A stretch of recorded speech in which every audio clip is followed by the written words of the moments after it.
Shalom Bapak Ibu Saudara yang kasih, selamat pagi, selamat beribadah kembali di dalam nama Tuhan Yesus Kristus. Kita bersyukur ya kalau pagi ini kita boleh kembali bersama-sama berkumpul di tempat ini untuk beribadah, untuk kita udah memuji dan memuliakan nama Tuhan, dan sebentar juga kita akan belajar dari kebenaran firman Tuhan. Kita akan merenungkan firman Tuhan.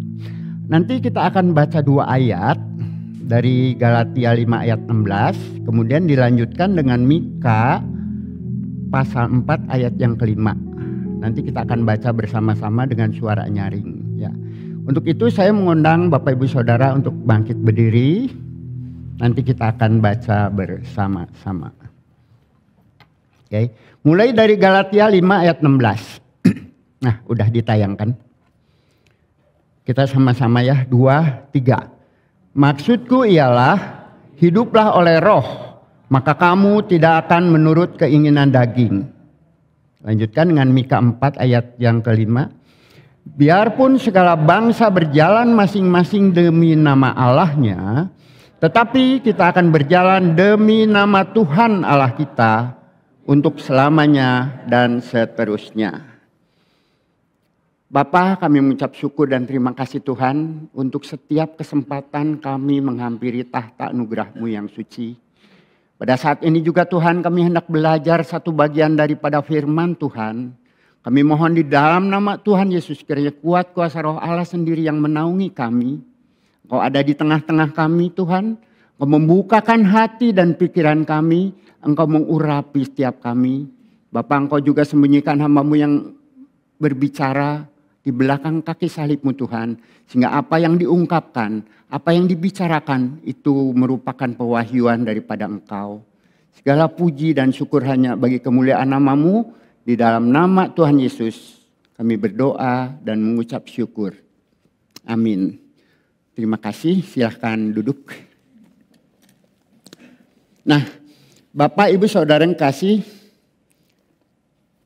judul firman Tuhan pada pagi ini adalah Walk in the Spirit. Ya, Walk in the Spirit. Saya ingin menjelaskan dulu bahwa judul dari kata the Spirit di sini adalah merujuk kepada Roh Kudus. Saya harus jelaskan itu. Karena kalau kita membaca di Kamus Bahasa Indonesia, Spirit itu banyak arti, mulai dari roh yang bukan dari Tuhan pun diterjemahkan spirit. Tetapi spirit yang ditulis Alkitab di sini adalah merujuk kepada Roh Kudus ya. Nah, siapakah Roh Kudus itu? Dialah sang penolong itu yang dikirim Tuhan Yesus untuk menyertai kita. Orang-orang percaya sampai kepada akhir zaman. Maaf bicara, untuk Bapak Ibu Saudaraku yang tidak paham bahasa Inggris, untuk judulnya baca saja Jalan Bersama Roh Kudus. Ya, atau Jalan di dalam Roh Kudus. Supaya lebih jentrek ya.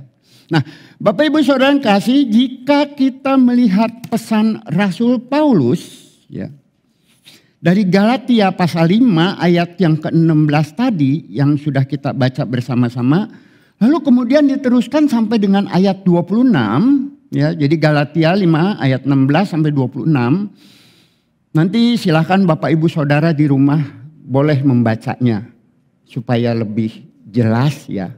Nah, maka kita boleh mengerti bahwa waktu itu Rasul Paulus sedang membandingkan antara dipimpin oleh roh dibandingkan dengan menurut keinginan daging. Nah, sebelum melangkah lebih jauh, saya ingin mengingatkan kembali ya. Pada minggu pertama Ibu Yulia sudah menjelaskan kepada kita siapakah manusia itu. Secara sederhana saya mau reminder, manusia adalah sosok ciptaan Tuhan. Bapak, Ibu, Saudara dan saya adalah manusia, sosok ciptaan Tuhan yang ada 3 unsur di dalamnya. Ada rohnya, Ada jiwanya dan ada tubuh jasmaninya yang kelihatan ini. Ada dagingnya. Sedangkan roh dan jiwa itu tidak kasat mata. Tidak kelihatan. Ya.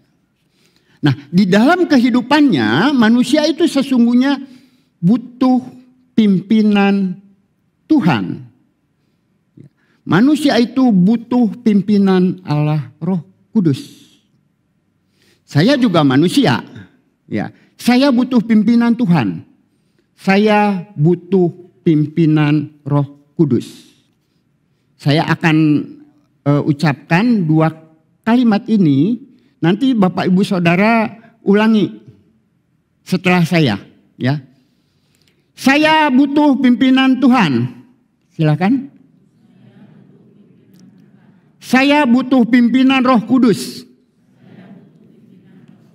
Oke, terima kasih. Nah, sekarang pertanyaannya, siapakah Roh Kudus itu?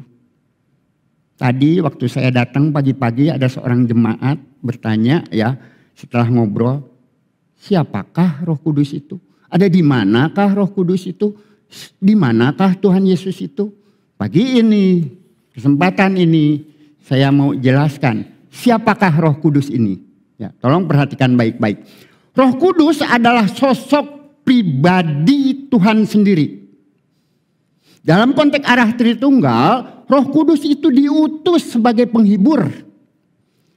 Roh Kudus itu diutus sebagai penolong atau advokat bagi kita, bagi Bapak Ibu Saudara dan saya sebagai orang-orang percaya.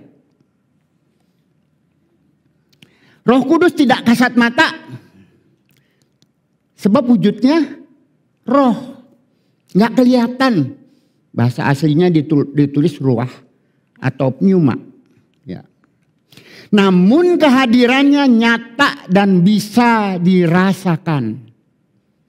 Saya percaya Bapak Ibu Saudara dan saya ketika berdoa, ya ketika di dalam kehidupan sehari-hari pasti bisa merasakan kehadiran dan kenyataan Roh Kudus itu ada di dalam setiap kita orang percaya. Roh Kudus itu tidak bisa dibatasi oleh ruang dan waktu. Ya. Dia juga ada di dalam nurani atau batinia yang paling dalam dari orang-orang percaya. Ia senantiasa mengingatkan kita akan perkataan daripada Tuhan Yesus Kristus. Roh Kudus senantiasa mengingatkan pengajaran daripada Tuhan